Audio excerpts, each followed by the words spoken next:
আসসালামু আলাইকুম বন্ধুরা। তো আজকে আমি দেখাবো কিভাবে খাঁটি গরুর দুধের চা বানাতে হয়। তো চা বানানোর প্রথমে আমি এখানে 1 পোয়া দুধ নিয়েছি।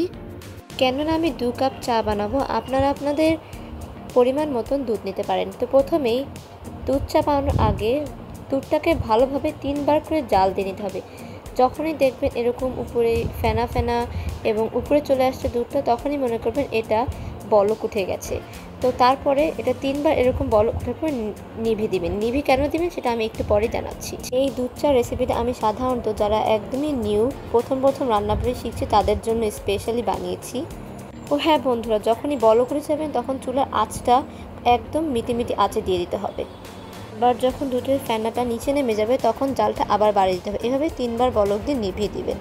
আমি নিভিয়ে দিচ্ছি কারণ পরবর্তীতে উপরে যেই সরটা জমে দুধের, সেই জলটা খেতে অনেক অসাধারণ লাগে চার সঙ্গে।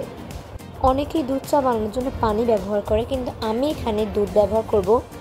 আমরা দোকানে যে চাগুলো খেয়ে থাকি এই দুধ চাটা তার চেয়েও বেশি স্বাদ হবে। এই দুধ চা ছোট বড় সবারই খুব পছন্দের। তো এখন আমি চা বানানোর জন্য 2টি কাপে হাফ চা চামচের কম চিনি নিয়ে নিচ্ছি।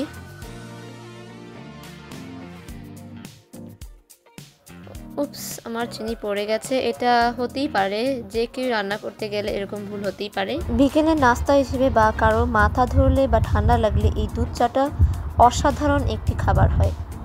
তারপরে বন্ধুরা দেখতেই পাচ্ছেন আমার যে সরটা পড়েছিল দুধের উপর, সেটা আমি একটি চামচ দিয়ে উঠিয়ে আমি কাপের ভিতর ঢেলে নিচ্ছি।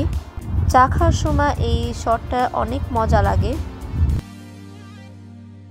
তারপর আমি এখানে দুধের ভিতর 2 চামচ চা পাতা দিয়ে নিব। আমারটা একটু বেশি হয়ে গেছে, আপনারা চাইলে একটু কম নিতে পারেন। অবশ্য বেশি নিলে ঘ্রাণটা বেশি আসে আরও, আর চাটা খেতেও বেশ মজাদার হয়। তারপরে চা দেওয়ার পর যখন দুধটা এরকম জাল হয়ে যাবে এবং এরকম রং ধারণ করবে, তখনই মনে করবেন চাটা হয়ে গেছে।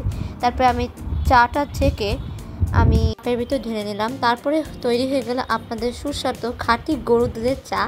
এটাই ছিল খাঁটি গরুর দুধ চা বানানোর সহজ রেসিপি। আপনাদের যদি ভালো লেগে থাকে অবশ্যই লাইক, শেয়ার এবং সাবস্ক্রাইব করবেন। ধন্যবাদ।